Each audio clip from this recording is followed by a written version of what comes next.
برادران ملت اسلامیہ، السلام علیکم ورحمۃ اللہ وبرکاتہ۔ الحمدللہ الحنان المنان الذي خلق الانسان وعلمه البيان، والصلاة والسلام على رسوله سید الانس والجان وعلى آلہ واصحابہ ذوی الخیر والاحسان، اما بعد فاعوذ باللہ من الشیطان الرجیم، بسم اللہ الرحمن الرحیم۔ یا ایتها النفس المطمئنہ ارجعی الی ربک راضیۃ مرضیہ فادخلی فی عبادی وادخلی جنتی، صدق اللہ مولانا العظیم۔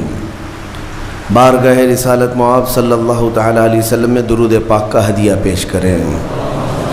اللہم صلی علی سیدنا و مولانا محمد معدن الجود والکرم وآلہ واصحابہ الکرام وابنہ الکریم وبارک وسلم صلاۃ دائمۃ سرمدا ابدا۔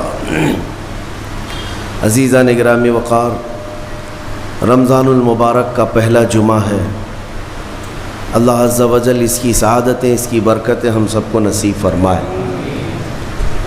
رمضان کے آتے ہی ہر مومن کا ایک ریہرسل شروع ہوتا ہے، ایک تربیت کا خاص وقت ہے رمضان، کیونکہ قرآن میں رب تعالیٰ نے فرمایا یا ایھا الذین آمنوا کتب علیکم الصیام کما کتب علی الذین من قبلکم لعلکم تتقون، اے ایمان والو تم پر روزے فرض کیے گئے جیسے کہ پہلے والوں پر بھی فرض کیے گئے تھے۔ وجہ کیا ہے؟ لعلکم تتقون، تاکہ تمہیں پرہیزگاری حاصل ہو، تاکہ تم تقوی والے ہو جاؤ۔ تقوی اور پرہیزگاری یہ اتنی ضروری ہے تمہارے لیے کہ جس کے لیے 1 مہینہ پوری تمہاری تربیت کرائی جا رہی ہے۔ یہ تقوی کیا چیز ہے؟ میں آپ سے اگر کہوں کہ یہ بنیاد ہے تمام اعمال کی، تقوی جو بھی عمل کریں آپ، تقوی جو ہے یہ بنیاد ہے۔ تقوی کا مطلب ہے اللہ کا خوف، اللہ کا خوف، یا جو بھی عمل کرتا ہو وہ صرف اللہ کے لیے کرتا ہو، یہ تقوی ہے۔ اور یہ ہر عمل کے لیے ضروری ہے، ہر عمل کے لیے۔ نماز میں تقوی ضروری ہے، روزے میں تقوی ضروری ہے، حج میں تقوی ضروری ہے۔ آپ دیکھیں حج کا سفر جب کرنا ہو تو رب تعالیٰ نے فرمایا وَتَزَوَّدُوا، توشہ ساتھ میں لے لینا۔ سفر پر جا رہے ہو حج کے لیے، ساز و سامان توشہ ساتھ میں لے لینا، لیکن ساتھ میں ہی کون سا توشہ اچھا ہے؟ یعنی روٹی، سالن، چاول یہ توشہ، کپڑے لتے، حاجات یہ توشہ؟ خود رب تعالیٰ فرماتا ہے فَإِنَّ خَيْرَ الزَّادِ تَقْوَى، سب سے بہترین توشہ تقوی ہے۔ یہ تقوی کی ہر جگہ پر اللہ تبارک و تعالیٰ نے تاکید فرمائی۔ اب میں آپ کو بتاتا ہوں یہ رمضان المبارک جو 1 مہینہ تمہیں تربیت کے راستے سے گزارا جاتا ہے، کس وجہ سے؟ تاکہ تمہارے دلوں میں تقوی آئے، تقوی۔ اور تقوی کی سب سے پہلی جو تربیت ہوتی ہے، صوفیہ اکرام کے پاس جب کبھی کوئی طالب جاتا تھا مرید ہونے کے لیے یا خلافت لینے کے لیے، پہلے کا دور ایسا تھا کہ اولیاء اکرام سب سے پہلے اسے اپنی خانقاہ میں رکھ کر کے بھوکا اور پیاسا رکھتے تھے، کہ بھوک کو برداشت کرنا اور پیاس کو برداشت کرنا اگر تیری عادت بن گئی تو تقوی یوں ہی آ جائے گا۔ سید آل رسول مارہروی رحمۃ اللہ تعالیٰ علیہ، مارہرہ کے بڑے پائے کے بزرگ ہیں، اعلیٰ حضرت کے پیر مرشد، ان کے پاس ایک صاحب آئے، ایک مولانا صاحب آئے خلافت لینے کے لیے۔ شام کے وقت وہ پہنچے، سیدھے آتے ہی کہا کہ حضور آپ اپنی خلافت وغیرہ مجھے دے دیجئے۔ تو اس وقت ایسے بالکل بٹ نہیں رہی ہوتی تھی۔ آپ نے کہا آپ آج تو آئے ہیں، مہمان ہیں ہمارے ہاں، رک جائیے خانقاہ میں، کل کو بات کریں گے، رات ہو چکی۔ اور حضرت نے اپنے خادم سے کہا مولانا کی اچھی خاطر تواضع کرو، رات کو ان کو ایک کمرے میں رکایا گیا اور ان کو خوب مچھلی کھلائی گئی. حضرت کا حکم تھا کہ انہیں مچھلی پیٹ بھر کر کے کھلائیں لیکن پانی مت دینا. اور ایک خاص قسم کی وہاں پر مچھلی ملتی ہے اتر پردیش میں، وہ مچھلی کھلائی گئی. جب پیٹ بھر کر کے مولانا صاحب نے مچھلی کھائی تو خادم صاحب نے باہر سے دروازہ بند کر لیا، کمرے میں انہیں اندر چھوڑ کر باہر چلے گئے. وہ اندر سے پکارتے رہے پانی تو دے دیجئے، کھانا کھا لیا پانی تو دے دیجئے. کوئی سننے والا ہی نہیں تھا. وہ پانی کرتے کرتے کرتے اندر سے چیختے رہے، چلاتے رہے. اور پھر جو ہے ان کی آنکھیں بڑی ہو گئی تھیں پیاس کی شدت کی وجہ سے. ظاہر سی بات ہے مچھلی کے بعد بہت تیز پیاس لگتی ہے، کیونکہ مچھلی باہر بھی پانی میں رہتی ہے، اندر بھی اسے پانی کی ضرورت ہوتی ہے. تو وہ چیختے رہے یہاں تک کہ اب برا بھلا کہنا بھی شروع کر دیا. میں نے ان کی بڑی تعریف سنی تھی لیکن مہمانوں کے ساتھ ایسی بدتمیزی، ایسا سلوک. رات بھر وہ تڑپتے رہ گئے. صبح کو جو ہے نڈھال پڑے تھے زمین پر. فجر سے پہلے دروازہ کھولا گیا. انہوں نے آؤ دیکھا نہ تاؤ، خادم کا جبہ پکڑ کر کھینچا اور لڑنے پر آ گئے ہیں.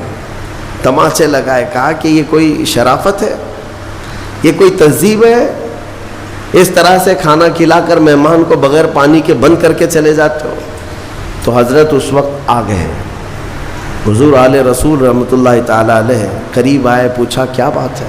کہا آپ نے ایسا ایسا ہمارے ساتھ سلوک کیا. کہا اب آپ کو پانی دے دیا جائے گا لیکن اب خلافت نہیں دی جائے گی، اس لیے کہ پانی کی پیاس برداشت نہ کر سکے اسے تقویٰ نہیں، اور تقویٰ نہیں تو خلافت کس بات کی؟ تقویٰ کئی چیزوں سے رک جانے کا نام ہے.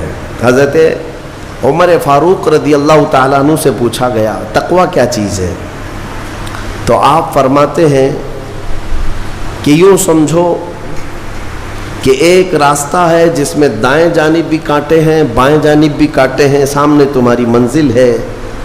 دونوں راستوں سے کانٹوں سے اپنے جسم کو بلکہ اپنے کپڑوں کو بچا کر کے نکل جانا، یہی تقویٰ ہے. اور رسول پاک صلی اللہ تعالیٰ علیہ وسلم کی ایک حدیث پاک، الحلال بین والحرام بین. فرمایا حلال بھی واضح ہے، حرام بھی واضح ہے. کیا چیز حلال ہے یہ بھی پتہ ہے آپ کو، کیا چیز حرام ہے یہ بھی پتہ ہے.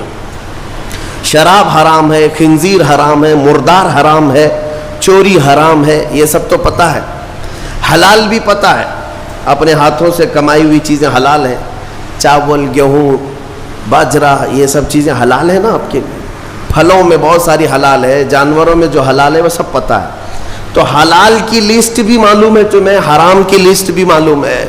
حضور پاک صلی اللہ علیہ وسلم فرماتے ہیں ان دونوں کے بیچ میں کچھ چیزیں ہیں جن کے بارے میں پتہ نہیں چلتا حلال ہے کہ حرام ہے. ان چیزوں کو چھوڑ دینے کا نام تقویٰ ہے. بعض لوگ کیا سمجھتے ہیں حرام کو چھوڑ دینا تقویٰ ہے. ارے میاں حرام کو چھوڑنا تو مسلمان کی شان ہے، ضروری ہے. تم شراب نہیں پیتے تو یہ تقویٰ نہیں ہے، یہ تو اسلام کا حکم ہے. تم جوا نہیں کھیلتے، چوری نہیں کرتے، یہ تو اسلام کا حکم ہے تمہارے اوپر. لیکن کچھ ایسے شک والی چیز سے بھی بچ جاتے ہو، اس کو کہتے ہیں تقویٰ. وہ تقویٰ ہے. تقوی کی بہت ساری مثالیں ہیں، لیکن میں آپ کے سامنے ابھی رمضان کے متعلق عرض کرنے جا رہا ہوں کہ جیسے گزشتہ میں نے ایک تفسیر میں بھی عرض کیا، بعض لوگوں کو ایسا لگتا ہے کہ رمضان میں لوڈ شیڈنگ ہوتی ہوگی، کچھ خزانہ خدا میں بچت کے لیے لوگوں کو بھوکا اور پیاسا رکھا جاتا ہے، کچھ رزق بچا لیا جائے.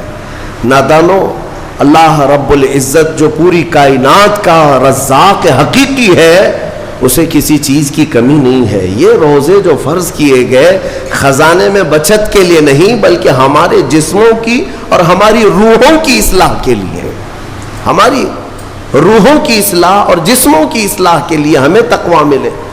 میں آپ کو بتاتا ہوں، ایک سوال میں آپ سے پوچھتا ہوں. آج رمضان میں یہ بہت ضروری ہے کیونکہ رمضان ہونے کے بعد بھی سب کو پتا ہے کہ چاند دکھتے ہی اللہ شیطانوں کو قید کر لیتا ہے. یہ سب کو پتا ہے، حدیث پاک میں بھی سرکش جنات اور شیطان دونوں قید ہو جاتے ہیں، ان کو قید کر دیا جاتا ہے، جب تک چاند نہیں دکھے گا یہ نہیں آئیں گے۔ لیکن جو 11 مہینے ہم بلیم ڈالتے تھے شیطان پر کہ ہم سے برائیاں ہو گئی، گناہ ہو گئی، کیوں؟ ارے شیطان ایسا کرا دیا، شیطان ویسا کرا دیا۔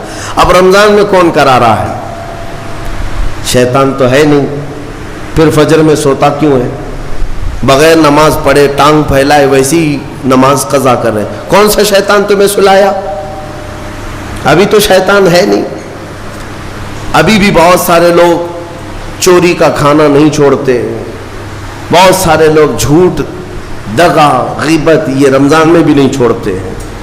تو یہ ان کو کون سا شیطان کروا رہا ہے؟